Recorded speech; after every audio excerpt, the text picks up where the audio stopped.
This podcast is a member of WGPRN, WildGamesProductions.com.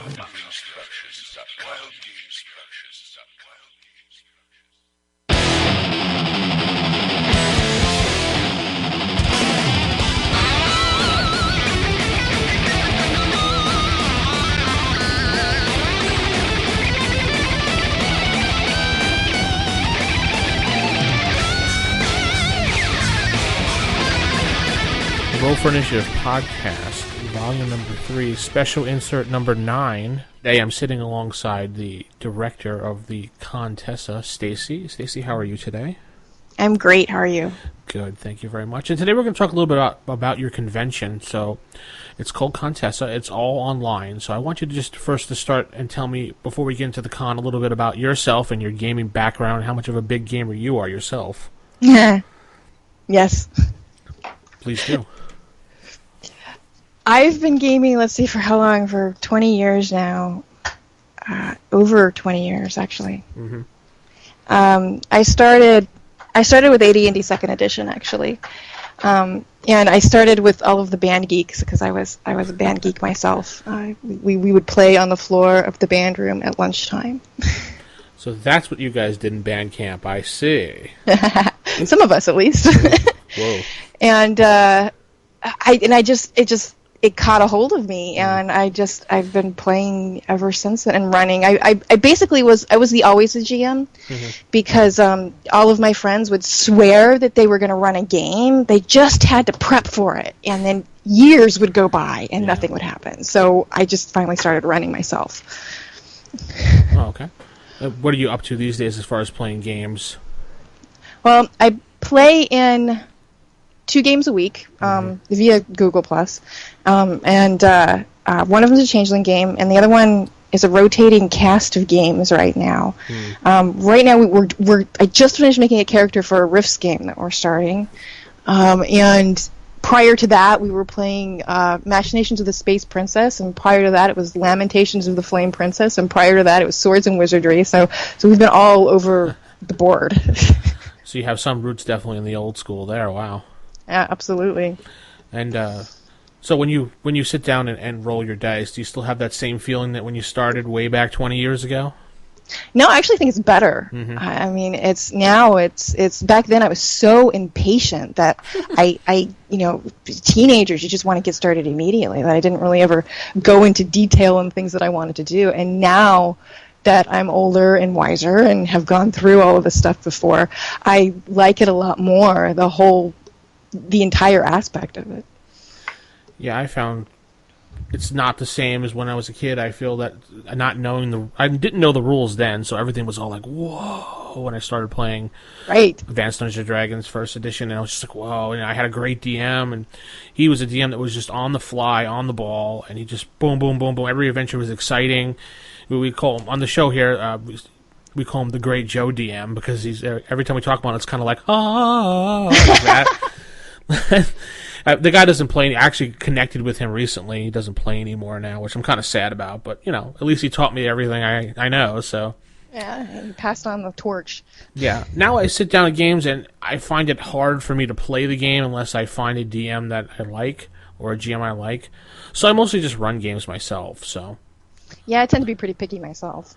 I'd rather just run it and just see other people have fun, and I get fun. My fun's from that. So yeah, same here. I love watching the reactions of people. I mean, one of the great things about Google Hangouts and having the video is that I get to watch everybody's reactions as things are happening, and I just love watching how they go. And I have one group that's my playtest group, and they will role play for like 10-15 minutes, and I could just sit and watch them. That's fun. I don't know. Yeah. The Google Hangouts camera thing zooming in and out kind of creeped me out. I don't know. That's weird. I don't have anything zooming in and out. They're usually fixed. Oh, really? Mine was always just like when the person talked, it would be like one whoop. Maybe yeah, it comes up. Yeah, I know what you mean. Yeah, it was just like, whoa, okay. Anyway. So you said playtest. Does that mean you have something in the works that you're not telling us about? Yeah, I'm currently writing a game called Precious Dark, and I've been writing it for about a little over a year now. It's very, very slowly moving, but it's a post-apocalyptic game that's supposed to mix a great blend of creepy and dark and terribly cute Saturday morning cartoon. Ooh, I'm intrigued by this now. And is this D20 or? It's a system that I'm putting together myself. It's close. It's kind of based on more OSR type games, or older school type of games. You have 6 attributes, and and you roll 2d6, but you get to add skill dice and stuff like that to it depending on what you're doing. It's actually kind of a mixture of the World of Darkness stuff that I did a long time ago and the Dungeons and Dragons stuff that I've done for a very long time, and I'm trying to put it all together in one unique little system. Sounds kind of cool. I have to keep an eye on your feed now to see what's going on with it. You'll post updates about it, I assume, eventually. Oh, yeah. Okay. So being a woman in gaming now, why don't you try to enlighten the audience a little bit? Why is it so hard to find a girl that games, or a girl that will run a game? Why don't you tell me a little bit what you think your theory on that is? Well, from talking to a lot of people, I hear a lot of, and I can understand it because I felt this myself, a lot of women saying that they feel like they have to be perfect. They feel like they have to know everything about the game, otherwise somebody's going to come in and tell them, you're not allowed here, you don't belong, you don't know how to do this. They feel like they have to know the rules inside and out. They feel like they have to know all of the lore, if there's lore associated with it, inside and out. And it can be, and I can understand that, and it can be a little bit intimidating to come in for the first time. So ConTessa's goal really is to give women a place where they're showcased, and we try to do some things like training and getting people familiar with, especially the Google Plus Hangout environment, to actually make them feel a little bit more comfortable in what they're doing so that they can run new stuff. We had in June, so this is the second ConTessa. The first one was in June. We had, I think, about 10 new GMs altogether. Okay. So, talking a little bit more about ConTessa before we get into it, how did you come up with the name of ConTessa? Obviously, I could figure that out, but I want you to tell everybody. Yeah, I had a really lame name for it when I first came up for it. It was LadyCon, and it just sounds horrible, and I couldn't. When I think of lady, I think of old people. Yeah. So I couldn't think of anything, so I actually put it out on Google Plus. I really hate this name, and I need a better name. Come on, everybody, help me find a better name. And somebody brought up ConTessa, and then somebody else changed the capitalization to what it is, and I just fell in love with it and said, okay, that's it. That's what we're doing. Okay, so all right, people listening go, okay, ConTessa, I'm interested. What do I do? How do we get there? Tell us about that. Go to ConTessaOnline.com, all one word. There's a ton of information up there. That's you'll be slapped with the read our about page for more details thing right at the beginning, and our about page has everything about it. We have a ton of stuff on that website by now. Oh yeah. Yeah, so we try to answer everybody's questions as we get them, and try to make sure that everybody understands exactly what we're trying to do and what we're up to, and it seems pretty good so far. Okay, so I'm looking at the page. You first look at it, you're slapped with all the information. So why the kind of cutesy route on things that you picked?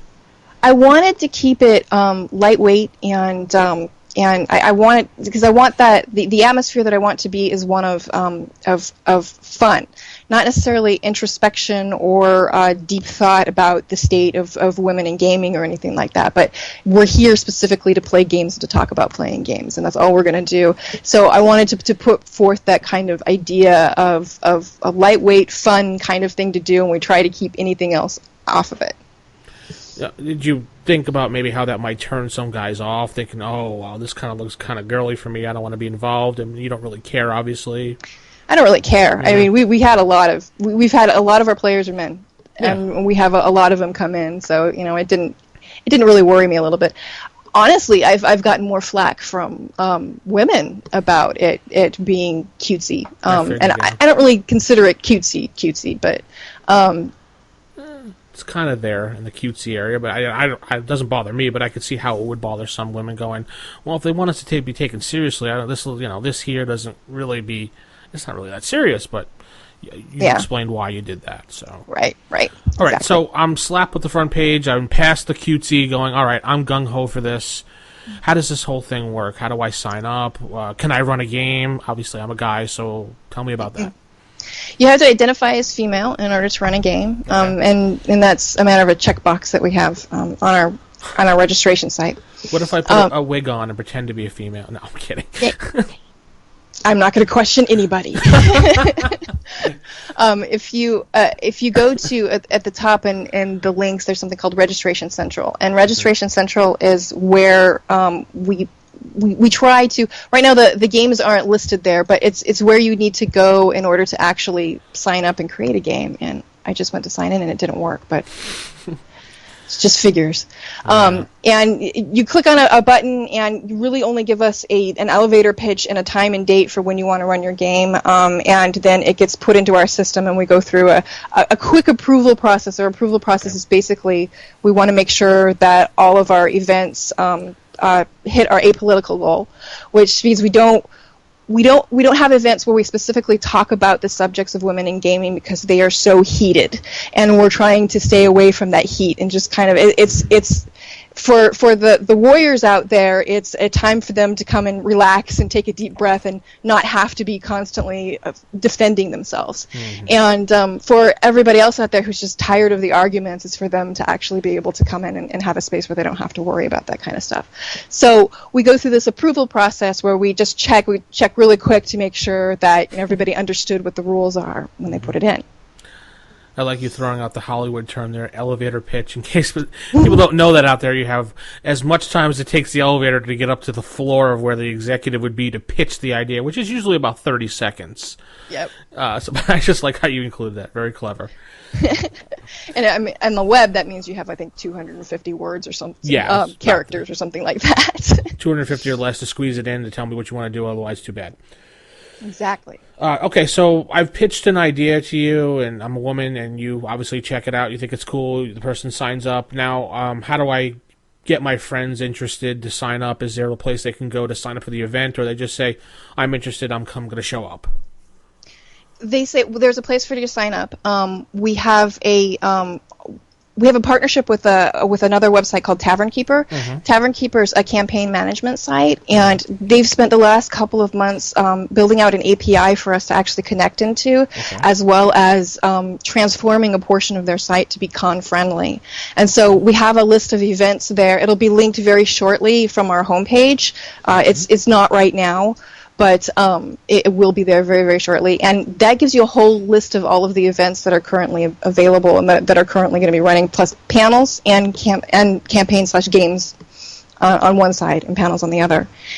And what you do is you go there and you click on one of them and you click a button that says request to join, and the GM gets to approve each person that comes in. So if she finds you creepy, you may not actually get involved. So put your best foot forward and don't be creepoid.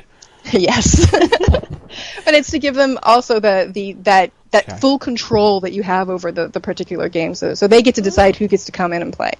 And Tavern Keeper, if someone else, for example, wanted to sign up and do the same thing, not with the convention, but just wanted to do their own events like that, is there a fee involved with that, you think? Or they have, I think right now everything's free. They have a subscription that they're going to be, as they roll out new features that they're going to be you have a subscription service for particular types of character sheets and things like that. But for regular campaign management, they have a wiki, they have a role play section, so you can actually do kind of play by post role playing right there. They've got each campaign has just like a ton of information that you can go and add. It's very well organized.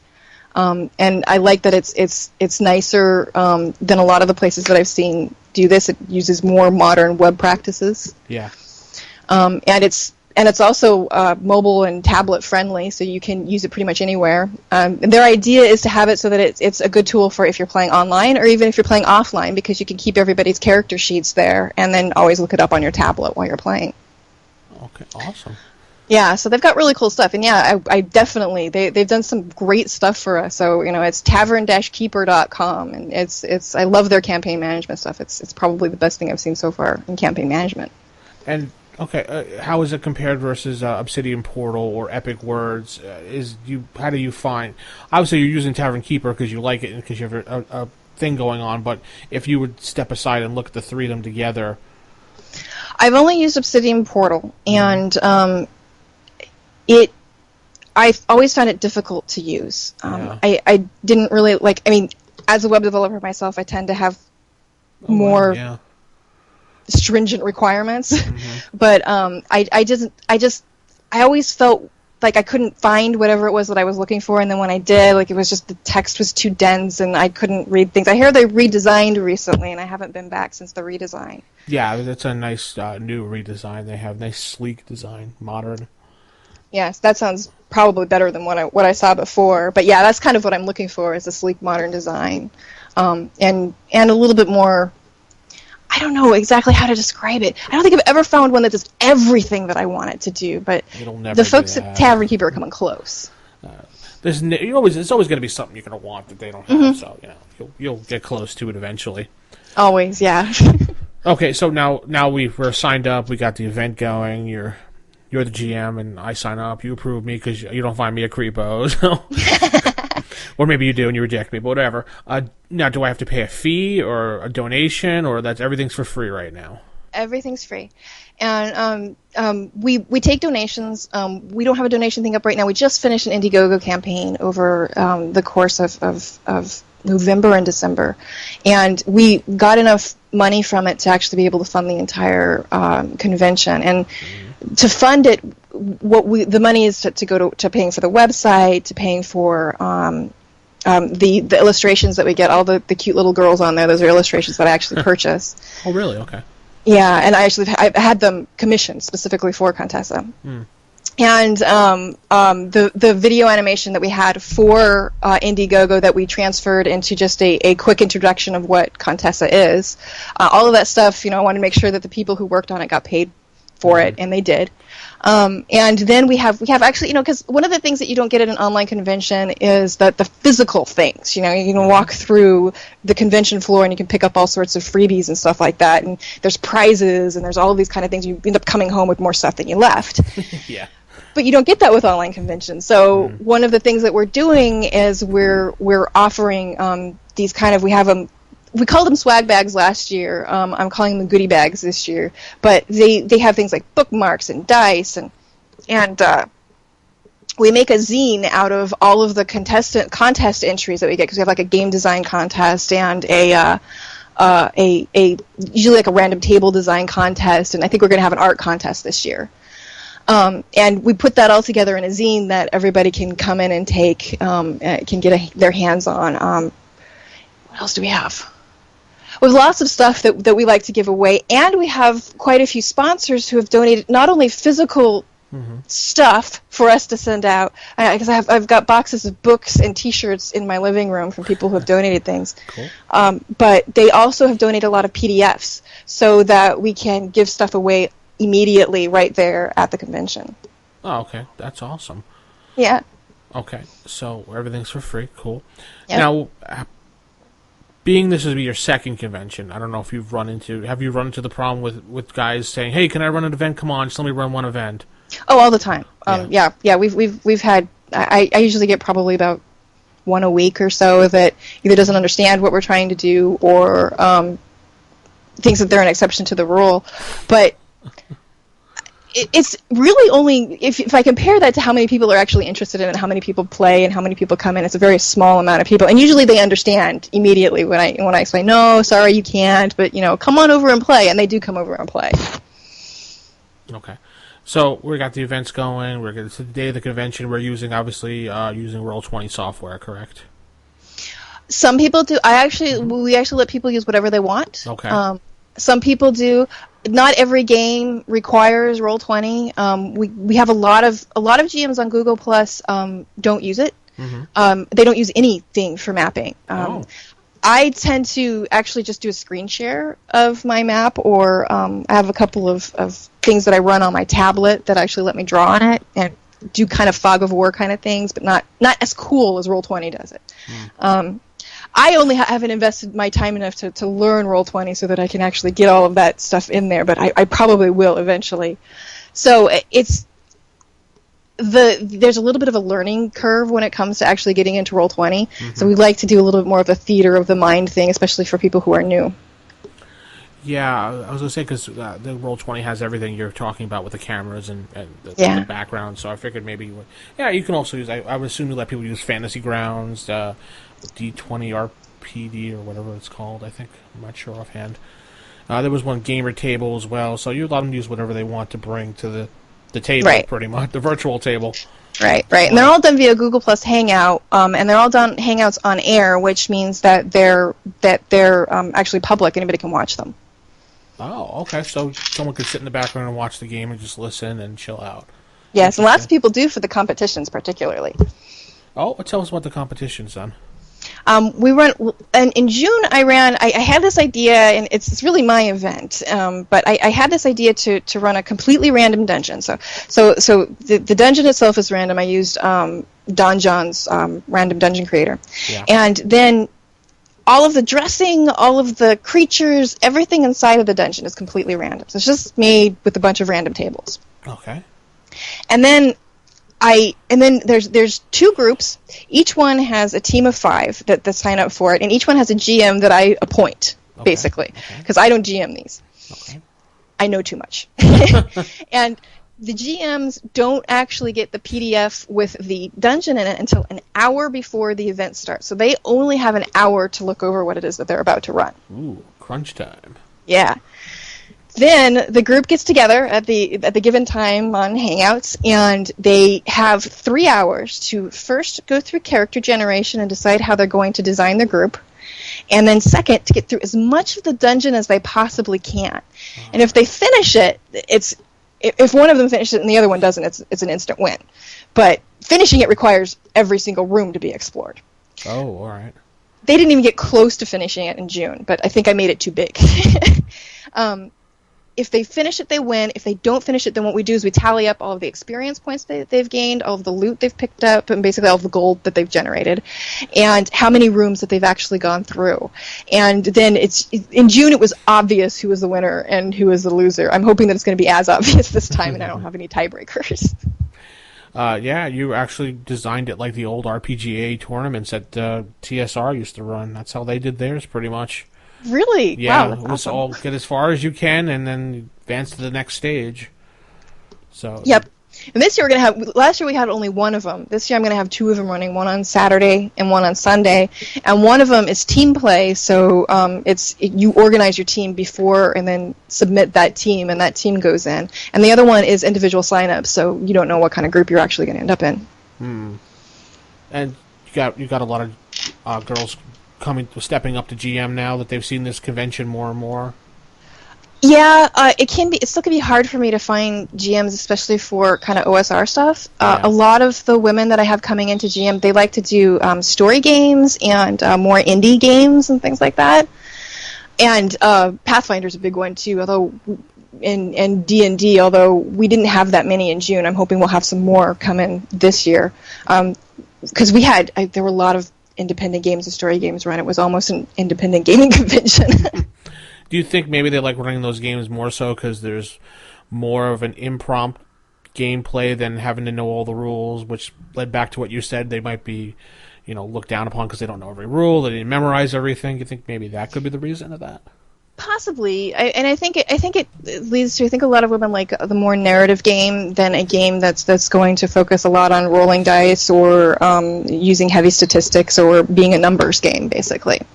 A lot of the OSR games are like that. The original ones focus more on story. Well, I guess the GM or the DM focuses it that way. I agree, but I think there's a what do I think of it? There's a stigma almost around that's kind of what it is, and I don't entirely understand it because it's one of those things where it is what you make it, Yeah, it's whatever you make it to be out to be.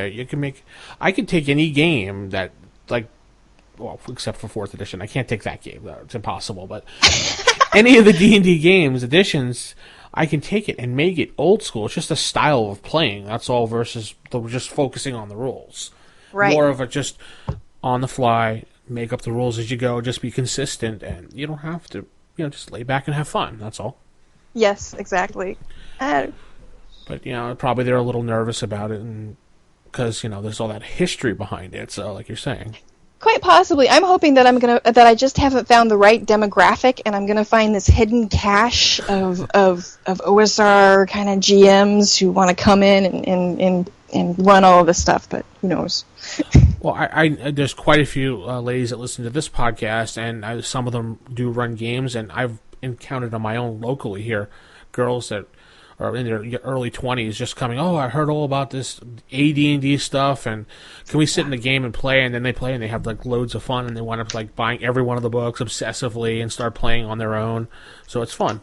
That's awesome. If you guys are listening, come and run games. Yeah, Stacy will be very happy. Very.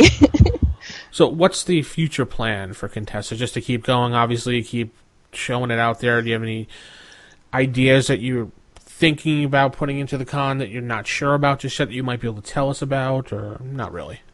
This year we did it kind of a lot bigger. What we did, we tried to see how big we could get, and it didn't with the Indiegogo campaign, and it worked, but it was way too much work on my end. Yeah. It was a ridiculous amount of work, and I would have rather spent that putting together panels and games and things like that.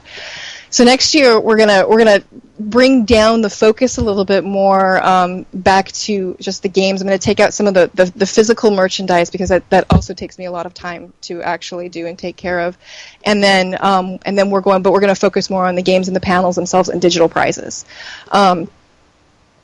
So that's what 2015 ConTessa is going to look like. Oh. What will be different, or how much more stuff we'll have, or how we handle things is still to be seen. I'll think about that after this one. So you said last convention you said was in June. This one's in February. Is this going to be a yearly thing, a 6-month thing, or?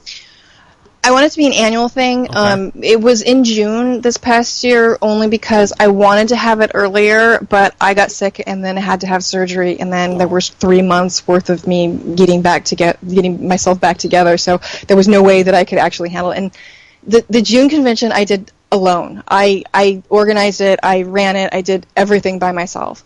This one I actually have 2 staffers helping me out on, which is fantastic. People that were a couple of girls that were in the convention last year, and they've been great. They've been wonderful. They've taken a lot of the weight off of my shoulders. Oh, that's really good. Yeah. Can any guys step up to help run the convention as far as the background stuff, or it's still just pure women? Right now, it's pure women. I have one of my friends. He helps us with our Twitter feed or our Twitter account because I'm kind of Twitter dumb, and I have a Twitter account. And I use it sometimes. It's just not my thing. It's just you don't need to update it every 5 seconds what you're doing. But yeah, go on. Yeah, and so he helps us out with retweeting things on Twitter and keeping things going on Twitter so that we always have a presence in all of our social media. I have of course obviously lots of male friends who game, and lots of them on Google Plus who help out in all sorts of different ways. Just from donating PDFs that they've written to actually helping out on the given days that we're doing. We have what we call treasure mammals. And the reason I call them treasure mammals. Treasure mammals, the reason I call them that is because I give them, when they volunteer, I actually give them a random table as to what they want to call themselves that given day. And on one side, it's different words for treasures and prizes, and on the other side, it's different words for animals. Oh, all right. Or monsters. I put monsters in there, too. And then they get to come in. I'm your prize aardvark, and tell people what it is that they won on each one of them. And I had 2 or 3 guys help me out with that last year, and there probably will be this year too. Okay, great. So you got everything going. Oh yeah. So if someone wants to step up and help, just contact you, and you'll work based on that, whatever you decide. Absolutely. And the easiest way to contact me is just to send me email to Stacy. That's STACY at ConTessaOnline.com. And if they want to follow you on Twitter? On Twitter, I am at Stacy Rex. Stacy Rex. Okay. And do you have anything? Do you have a group on Facebook they can find as well, or on Google Plus? Yes, on Google Plus we have a community, and since everything runs through Google Hangouts, it's probably the place where we do the most everything. Okay. And on Facebook we have a page. I think it's ConTessa Con. That's what it is. The page name. Anything on Facebook other than yourself, probably? Or? I'm on Facebook. I don't do too much on Facebook. One of my staffers, she's a little bit more active there. She's our social media expert, so she's everywhere. Awesome. But the place that you can find me the most often is on Google Plus. Yes. That's definitely good. So go to Google Plus. Go to ConTessaOnline.com. Correct. Correct. Sign up for an event. If you're a lady listening to this show, go there and offer your elevator pitch. Yeah. Get a game going. Have Stacy say, "Oh my God, I have so many pitches. I don't know what to do with myself." That'd be awesome. Yes. Make her work. I'd love to have that problem. Yeah, right. So I guess to wrap this up, I have one last question for you. This is my goofy question for every interview I've been doing since I've been interviewing since, I don't know, mid-2000s, whatever. If you could be a household appliance, which one would you be and why? Oh, man. A household appliance. I'd say the first thing that came to my mind was a stand mixer, and I don't know why. A stand mixer? Yes, it just popped into my head just like that. Okay. Let's see. If I could be maybe I would be a stand mixer. I don't know. Because I like facilitating things and making things happen. That's it. That works. That definitely works. I mean, I had someone say they wanted to be a smart TV because they like entertaining. Oh, I like that. Someone said they wanted to be an iPhone, even though it's not a household appliance, but whatever. I guess it can be considered a household appliance at this point in life. Right? Someone wanted to be a microwave, someone wanted to be a toaster. So wow. People have different opinions what they want to be, so. There's some funny things in there. Well, Stacey, it's been a pleasure. Mm-hmm. I hope you have a good evening, and we want to look forward to updates. If you send me a banner, a small banner, I want to put it on the RFI website to link to your page, so when it comes to our website, you can just click on it and go to your page automatically. Sure, I will. And thank you for joining me tonight. Hey, thank you for having me.